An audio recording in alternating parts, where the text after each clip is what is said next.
Hey everybody, it's spring. I'm in West Seattle. Right around the corner over there is downtown Seattle.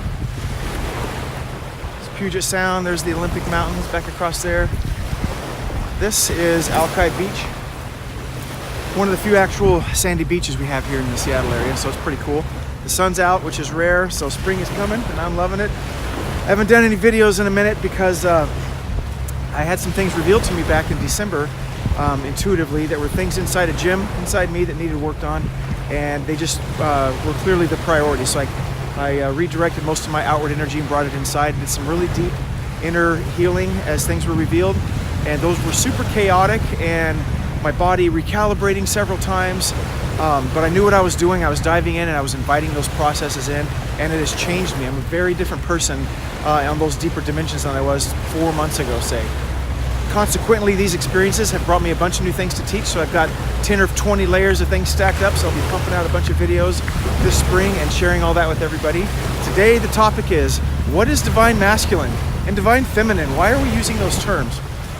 The spiritual community throws them around a lot, and I thought, what does that even mean? So I dug in, I learned it, and I'm going to be sharing today, what does divine masculine mean? It's not about being a man. That's something very different. Divine masculine is more about our energetic state and our spiritual state. It's not about the physical or psychological so much. So to start with, to step into developing your capacity as a divine masculine, there's a lot to it. This is not an all-encompassing teaching. It's just kind of a glaze over of some of the things I've come to learn, but it has radically changed my life to be developing these things now. So I know, men, if you're listening, this is embrace this stuff. It's going to change your life, and it's going to consequently change the relationships you have with women in your life, your wife or girlfriends or future partners or whatever. So this is crazy. I love it. The whole thing starts with coming into energetic balance with yourself. So if you gauge your emotions that you have, if you're depressed or sad, that means your energy is in the past. If you're anxious or stressed, your energy is in the future. So on that level, it's all about bringing your energy in and being centered and being balanced. You're standing on a log and you're balancing yourself. You're not moving one way or the other. So being in balance is step one. Part B of step one of being in balance is balancing your feminine and your masculine energy. It's pretty common knowledge. We all know now these days that we all possess a male-female side of us, even if you're a man or a woman. There's those characteristics. Most men are, their energy's masculine dominant, and most women are feminine dominant. So the key to being the starting point to being a vibrant, healthy, and strong divine masculine is to balance your female and male energy. I'll do a whole other teaching on that because that's actually pretty complicated, but that's the starting point. So leaning into the female characteristics, developing them, becoming vulnerable, expressing your emotions, crying, it's okay. Our society tells us men are supposed to be strong and not cry and share those vulnerable emotions, but that's a bunch of bullshit. It's really way more powerful to open yourself up and let those things be shared and expressed and exposed, and especially if you do have a romantic partner in your life, for her to have access to those dimensions of you will show great strength, and she will respond positively to those things as well. So I've heard many analogies of how to look at divine masculine, divine feminine, and the one that I like the best is basically a ballroom dance. So if you've gone to a ballroom dance or seen it on TV or whatever, what are you looking at? You're looking at a man that's vertical. His clothes, his suits are usually pretty chiseled, and they're kind of the stoic, strong pillar, and the one doing most of the moving around is the woman. She's the one in the beautiful gown and has all the curves and the physical beauty. And just if you can picture a ballroom with a perfectly shiny, glossy wooden floor, and the ballroom music's going, and there's a circle of people around watching the couple perform, the main thing that's going on is the man is leading the woman. Now that doesn't mean controlling her, possessing her. We'll get into that in a minute. But he's leading her and guiding her, and he's generally not moving too much. Most of the movement's going on by the woman, so he's leading her through various things that they've practiced and worked out together, obviously. But the show is there to see the woman be fully expressed in her divine feminine essence. That's the basic outlook for how to see relationships regarding our divine feminine, divine masculine energy.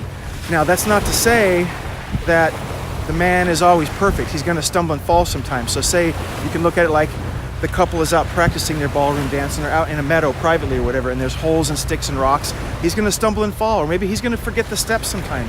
Doesn't mean you have to be perfect. The woman's role then is to understand that he might be struggling as well. That doesn't mean lead. It means help him, guide him back up to the position he has to then lead the dance again. And everybody can enjoy the woman expressing all of her beautiful essence, and she gets to enjoy expressing all that as well and developing in all of the complex things that women have that we men don't have, and that's wonderful.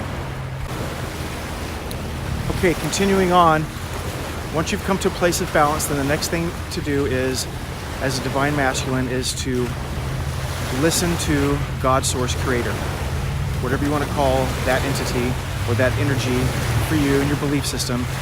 Develop a oneness where you're listening from a place of purity. It's unfiltered. It's not coming through other people or religions or anything man-made. All of that exists inside, and once you bring yourself to a place within your own spiritual journey, you can hear that inner voice, and it comes from above. The light right up there. God, source, and you develop a capacity to love yourself unconditionally. Once you can, and this takes a lot of work. I'll talk more about this in other videos, but once you get to a place where you love yourself unconditionally, only then can you really love the woman in your life or the woman you aspire to maybe meet someday. So preparing yourself for maybe that future relationship. The key to that also is not coming from a place of neediness, from lack, from not loving yourself. Once you develop those things within yourself, then you're preparing yourself to be the better divine masculine for the woman that you're going to meet or the woman that you're already with. Then the next kind of things that come along from there is you've got your foundation built within yourself where you're not needy, you're not clingy, you're not insecure, which means you're not trying to control her or possess her. All of these things go hand in hand. Once you get to a place where you're not needing any of those things, then those things will just drop into your lap and you'll be able to have a full and robust relationship with that woman. But regardless of whether or not you have a woman in your life or aspire to have one, getting to a place where you don't need one is really the key anyway, so that changes everything. If you have a woman in your life, the next place to come from once you've developed this foundation within yourself is attunement. You want to tune into her like a radio dial tuning into a frequency. Find her frequency, tune yourself into her, and listen and learn and pay attention. Don't judge. She's who she is, she's how she is. Your role then is to be the pillar, be something that she can lean on for strength, but she can't do that until she knows that you're tuned into her and even know what the heck's going on inside of her. And believe me guys, that's complex. It's beyond our capacity as men probably to even comprehend all these different spirals and dimensions and multiple directions that women's energy and interests go. But this is the role. We're not them, they're not us. This is how we are supposed to interact with them. So, attune to them. So energetically, the next thing that comes along is making her feel safe, protecting her, making her feel protected and secure spiritually, energetically. This stuff is very powerful. It's way more powerful than physically protecting her. Maybe in a crowd or some guys are hitting on her or something physical is happening. That's not what I'm saying. I'm talking about energetically. She's going to know that you're there to protect her on the deeper dimensions, and there's so much that goes on in those dimensions. I'll be teaching about that on another video as well, in the powers of energy and whatnot. Once she feels safe, then she's receptive. Once she becomes receptive, then you can plant basically the seeds of life in her. And I'm not talking about impregnating her or something like that. The seeds of life. So you can sprinkle little things that are revealed to you once you're attuned to her, what her needs are, and give her those needs and plant them, and in time she'll water them and they'll grow, and you'll see all these flowers bloom and these plants bloom and all these beautiful things that she'll be able to develop as the woman and the divine feminine that she is moving forward with her life. It all comes with trust first though, and feeling safe. Okay, so once she's feeling safe, once her flowers are starting to bloom, then she has a choice. She has the choice to follow your leadership, or she has the choice not to. If you're fully developed and prepared as the divine masculine and leading, she will, if she loves you and wants to be with you and all that, she's going to follow your lead. That doesn't mean following your command. You're not telling her what to do. You're guiding the way as the straight line, men's energy is a straight line. That's it. Boom. That's how we roll. Women are all over the place, and they do all the beautiful expressions of all the stuff that happens with artistic and creativity and all those kinds of things, but they need the bearings of the man to kind of guide them down the journey together. So those things complement each other. They're way more expressive than we are, but once you're put together and you're a solid divine masculine, you're a pillar. I don't currently have a girlfriend or wife or anybody romantic in my life right now, which has been like that for many years, but I've got a bunch of beautiful women in my life that are different kinds of platonic friends, and I'm very close with all of them, and they refer to me oftentimes as their divine masculine, because I do fill these roles for them, so I get to enjoy developing, expressing these things within myself, and I watch this happen with all of them. So it's a joy for me to actively be engaging in these things, and you can do that as well. You can do that with all the women in your life, co-workers, your people in your family, whoever, especially the romantic person in your life. So it's beautiful, but they don't want to feel controlled. They don't want to feel possessed. They don't want to be bossed around. They want to be loved unconditionally, and they want the choice to be with you, and they want the choice to go too. Go travel, go on missions, whatever. You don't have to be together all the time. And they want the choice to maybe end the relationship with you too. Once you're secure enough in yourself where you don't need them and you don't need to have them on lockdown for the rest of their life, where there's all these obligations which can build resentments and all those kinds of things, then the two people are together because they choose to be together every day. Doesn't it mean more if the woman in your life is with you every day because she chooses to be with you, and she's got an open choice to go move on to another chapter of her life that maybe not include you? And that's okay. If that happens too, that is unconditional love, because you're loving them with your arms open wide.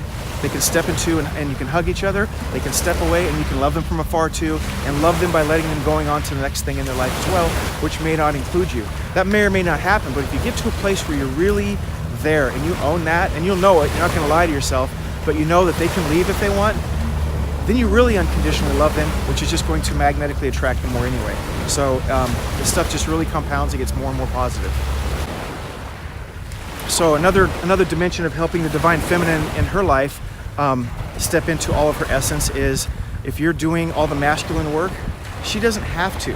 So much in today's society, women are doing the energetic and spiritual work of the men because we're not leading them. We're not developing divine masculine energy and strength within ourselves. So what are they doing? We got a role reversal.